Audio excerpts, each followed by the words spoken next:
Alright guys, let's review some square roots and cube roots before we get rolling with today. So we're looking at the square root of 36. Okay, again, this is what this square root sign means. It means that it's raised to the 1/2 power. Okay, this is an understood 2 right here. Alright, so it's 36 raised to the 1/2. So the square root of 36, we're looking for two numbers that multiply the same number, that multiply to give me 36. Well, we know that it's 6 and 6. If we want to break that down into factors, we get a pair of factors. It comes outside of the radical, and it becomes one number outside the radical. So the square root of 36 is 6. The square root of 100, factors of 10. So again, we get a pair because we're looking for 2. Comes outside of the radical, and it becomes 110 outside. Same thing with the square root of 49. We have a pair of 7s. It comes outside the radical and becomes one couple outside. Now let's get into some cube roots. Looking at cube roots, we need 3 to be able to come outside of the radical. Well, it just so happens that 8 breaks down into 4 and 2, which breaks down into 2 and 2. So we have 3 2's. Those 3 come outside and become 1 2 outside. Same thing with 1,000. Okay, my factors of 1,000 are 10, 10, and 10, or 100 times 10, and 100 breaks down into 10 and 10. So we have 3, and we're looking for 3 to bring outside of the cube root. So the cube root of 1,000 is 10. 27 breaks down into 9 and 3. We don't have 3 yet, but 9 breaks down into 3 and 3, so now we have 3 3's. So the cube root of 27 is 3. Alright, looking at this, okay, well, the square root of negative 25, I can factor out the I, and we get I square roots of 25, right, because I is just the square root of negative 1, so that's what that is right there. Now we can break down the square root of 25, that breaks down to 5 and 5, so that comes outside, so this becomes 5I. Same thing here, we can factor out the I outside of the radical, so we get the cube root, or the cube root of 125. That breaks down to 25 and 5. That breaks down to 5 and 5. So we have 3 5's. So that becomes 5I. Alright, let's look at some examples with our property here. So it says you can simplify a radical expression by finding the roots. The principal root of a number with 2 real roots is the positive roots. The principal in root of b is written as this, right? So we're generalizing this. Okay, we have b and it's raised to the 1/nth power, where b is the radicand. Okay, we talked about that when we were talking about the quadratic formula. So b is the radicand. And we call this the index of the radical expression. So in this case, this was an index of 3. The negative 125 is the radicand. Alright, now let's look. It says thus, the square root of n, a raised to the n power, if it's regular a if n is an odd power. Okay, it's the absolute value of a if n is an even power for any real number a. Alright, so my property here, okay, I've got the nth root of a raised to the m power, so I'm going to take this radicand and then say it's raised to the 1/n. So in the same respect that I took the radicand of 36 and I said it was raised to the 1/2, it was an understood 2 here. Okay, if I was to do that here, I would say that this is 27 raised to the 1 over my index of 3. 27 raised to the 1/3 power is the same thing as saying the cube root of 27, right? Which we did up here. The cube root of 27 we did for do now. We know that that is 3. Okay, same thing here.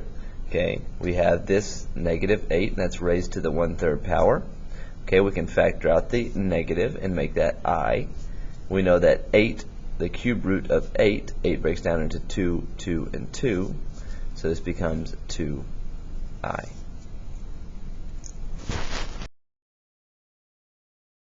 Alright, moving right along, we got, this is negative 1 raised to the 1/4 power. Now again, we're going to factor out this negative, and the 1 is going to become I. Okay, so we're looking at the fourth root of 1, right? The fourth root of 1. Okay, well, factors of 1 are 1, 1, 1, and 1, so we have 4 of those. So my answer is just 1i, or I. Square root, okay, back to our normal basics. Square root of 64, we know that breaks down into 8 and 8, so we have a pair of 8s. Square root of 64 is 8.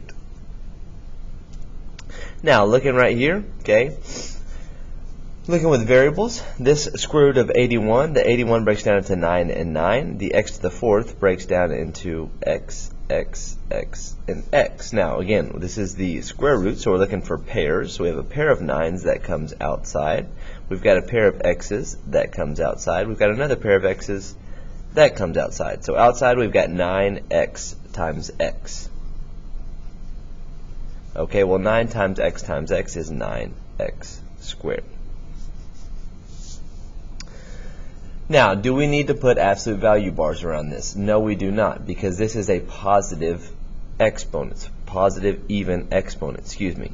So even though I could have a negative right here, this squared is going to take care of that negative and turn it back to a positive. Right? So I don't need to put absolute value bars here because I get a positive even exponent in my answer. Let's look here. We got the cube root. Again, 64. We're going to break that down into 8 and 8. I'm looking for the cube root. Okay, so I don't have a pair yet, so let's break down even farther. We're going to go 4 times 2 times 2 times 4. All right, again, we need a 3. Okay, so let's break this down into 2 and 2. Now we have 3 2's. So we're able to bring those outside of the radical. We're going to break down this x to the sixth.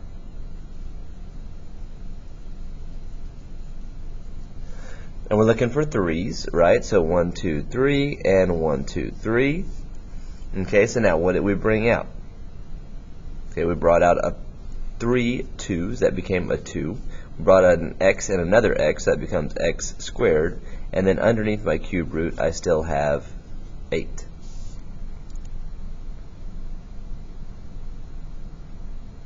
Alright, let's go to the fourth root of 16. We're looking for 16, factors of 16. That will be 8 times 2. The 8 breaks down into 4 and 2. The 2 breaks down into 2 and 2. So that's going to come outside. X to the 12th, we're going to take the 12 and divide by 4 and we get x to the third. So we've got 2 x to the third. Now, I need absolute value bars around this x to the third. Why? Because if I plugged in this negative number for my x, I would get a negative answer. But I know if I plug in a negative number here and I raise it to an even power, it's going to be positive underneath the radical. Alright, so I have a disconnect here. If I plugged in negative 1 right here, and I got negative 1 to the third power, I get negative 1. Well, 2 times negative 1 is negative 2. If I plugged in negative 1 here and I raised it to the 12th power, it's going to be a positive 1.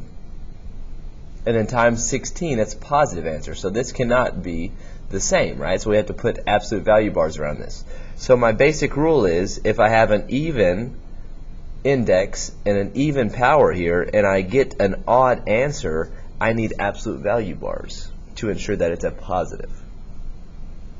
Alright, let's look here. We're going to do the square root of 9x to the fourth, and then the square root of 36. We're going to treat the numerator and the denominator separate. Square root of 9 we know is 3.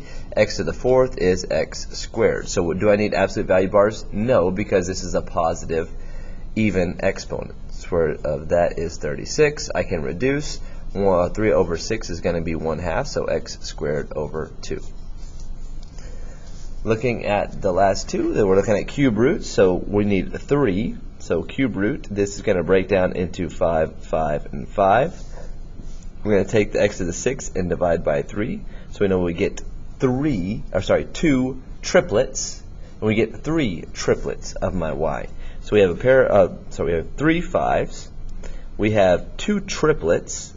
6 divided by 3 is 2, right? So if we did x 6 times, we have a triplet and we have a triplet. So that's what I'm saying when I say we have 2 triplets. Right, so we brought 2 of those out, so that'd be x squared. We brought 3 of these out, y to the 9th, so that'd be y to the 3rd. Now again, we need to say that that is the absolute value. Actually, no, we do not. I'm sorry, because that is an odd integer. Sorry about that.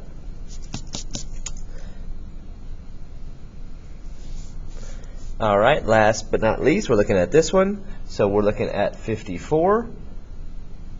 Okay, sorry. We're looking at the cube root of 54x to the 6th. So we could say 54 breaks down into 27 and 2. 27 breaks down into 9 and 3. 9 breaks down into 3 and 3. X to the 5th, we're going to say that is x times itself 5 times. So we're looking for 3, right? So I've got 3 3's right there. Bam, I've got a 2 left over. I've got 3 x's right there. I've got 2 x's left over. So what do we bring out? We brought out a 3. We brought out an x inside of my cube root. I still have 2, x squared.